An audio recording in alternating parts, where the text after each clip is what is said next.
बकरी गेलते. आमचा वडिलाचं डोकरं चक्रम झालं. सगळं कापड सगळं काढून टाकून फिरत होता तो. आणि कॉलणार नेलापा म्हणून होता का नाही, अरे तिथं बकऱ्या देवरीची आहे, तिथं जाऊन येऊ चल रे म्हणून यादवाडला घेऊन गेला आमचा वडिलाला.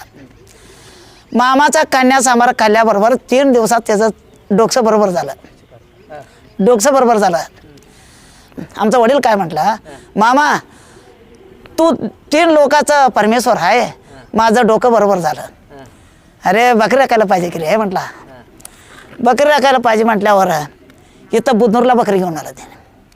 बुधनूरला बकरी घेऊन तिथं नेलापाच्या शेतात बकरी बसवलं. त्याच्या आधी एकदा पण बकरी आली नव्हती. नाही नाही ना मामा असताना ते एवढं चालते. हां इथं येऊन इथं दडीचा जागा धरून इथं 3 महिना बकरी बसवला. बकरी बसवल्यावर जाताना वणूरला चाललं होता. दुर्ग्या हे गाव बिंड बघता चाललं होतं रे, तुझ्यासाठी हे गाव बघितलं म्हटला. वणूर असं गेला का नाही मामा संकट, तिकडेच गेला तो. आम्ही 5 जण भाऊ तोरला भाऊ एकटा मामा संकटच गेलता. 4 जण इथं बघ घरात होता आम्ही. आणि पोटाला आण नाही दाणी नाही, घरात एक चिमटाभर झुंजलं नव्हतं. हो आई आमचा वडिलाला बी शिवी देणार, मामाला बी शिवी देणार. हां शिवी देणार. मामाला शिवी दिल्याला समजत होतं तिथं, आमचा वडिलाला समजत नव्हतं. त्याला समजत नव्हतं. हे दुर्ग्या आज बकऱ्याकडे जाऊ नको रे म्हटलं. का मामा, तुझा बायकोचं शिवा खाऊन खाऊन खाऊन पोट फुगलं रे माझं म्हटलं.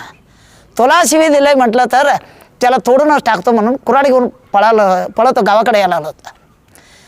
मोरं सोडून आणि हाक मारून बोलवलं त्याला. हाक मारून बोलवलं, हे दुर्ग्या कुठं जातोस रे म्हटलं.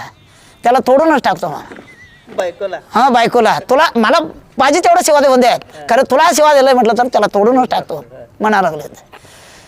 म्हटल्यावर जा मग म्हटलं. आणि असं मोरं सोडून आणि हे दुर्ग्या ये इकडे म्हणून बोलवला. 5 पोरांचे सगळं लग्न होत तर ते मरत नाही रे, त्याला कुऱ्हाड बी लागत नाही, काय करायचं आता म्हटलं. शेवटच्या पोरांचे लग्न करून वर्षाचा हात त्याचा मरण आहे म्हटलं. ह्या माझ्या दोघांचे लग्न करून आमच्या आई वारली 6-5 महिन्यानं. वारल्यावर इथं काय म्हटलं तर ती आमची आई काय कशा पाहिजे शिवा देत होती.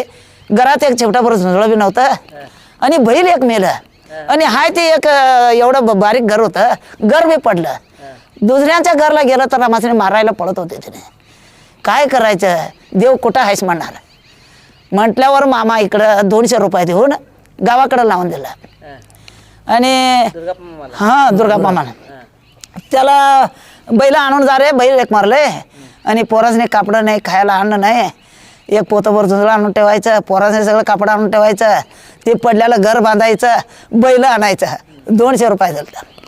आणि कोणता बाजारला जातोस रे म्हटलं. बैलवंगला जातो मामा. बैलवंगला जातोस, वाटावर बैल मिळतंय, ती बैलच घेऊन 80 रुपये 5 रुपये सांगतात. 5 रुपये सोडा आणि 80 रुपये देऊन तीच बैल घेऊन ये. मोरं आलं तर मारतंय, मागं आलं तर लात मारतंय, तसला बैल आहे ते, त्यालाच घेऊन यायचं म्हटलं. तो बैल काय आणून बांधलाव का नाही, घर असं सारखं दूध कुतल्यागत होता लागलं बघ. होय तेव्हापासून काय कमी पडलं नाही. हां अजून बी काय कमी नाही. मामानं रगड दिला आहे. हां कमी नाही कमी नाही, कमी नाही हो कमी नाही. ती म्हातारं झालं तर मी दुसऱ्याने बैल ऐकला नाही, शेताचा माती दिला त्यासने. कोण बैल बघितलं? हा बघितलं, हे चारत होता ते. शेतातलं माती गाठलं, आता विकले नाहीत आता. शेतातच माती दिला. 2 बैल माती गाठलं. आणि मामा सांगत मात्र सगळं कापड फाटलं तर बी घाट मारून कापड घालणार. हां घाट मारायचं. इथं तुटलं का नाही असं घाट मारायचं. अंग्रेज तुटलं का नाही इथं घाट मारायचं आणि काठं टोचायचं, असं करणार ते.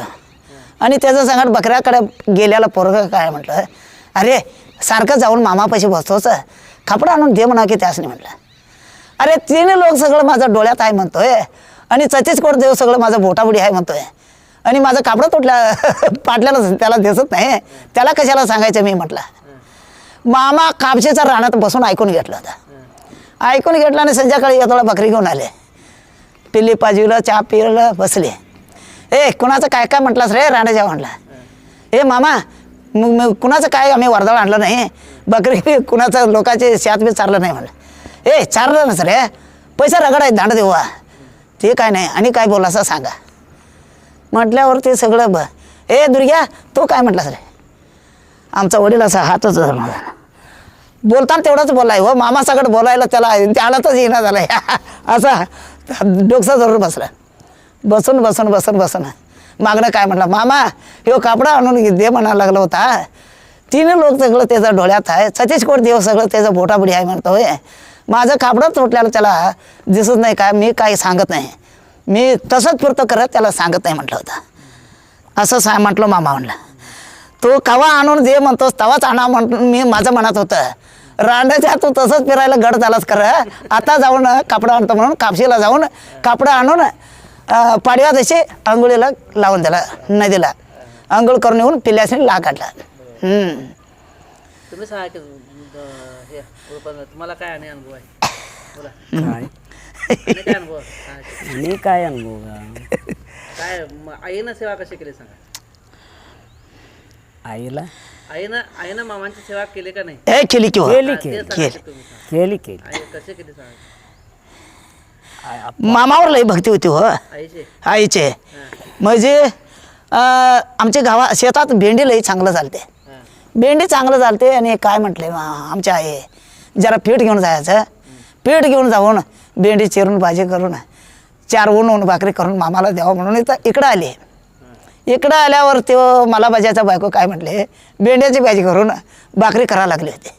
हे असं का केलास का त्याला गाठलं नाही ह्याला म्हणते मला बाजा भेंडीची कचरी हां कसं नाही ते करून ठेवल्यावर त्याला फोडणी लई दिलं नाही तो त्याला घालू ना म्हणून ते निवंतर फोडणी दिली ते केल्याला फोडणी दिल्यावर मामा जेवायला बसवला वाढायला गेलं तर ह्याला त्याला लई झालं मी खात नाही खात नाही म्हटला तेव्हा खात नाही म्हटल्यावर तेव्हा मला माझ्या उठून काठी घेतला मामा सोडायला गेला तर मी सोडणं झालाय मारा लागला ही डोंगर भरून पळा लागली बाई तसं मारला ते कसं तर करू दे ते खात होता का नाही खात होता बघत होता की मी तू का पुण्य दिला असं म्हणून मारला.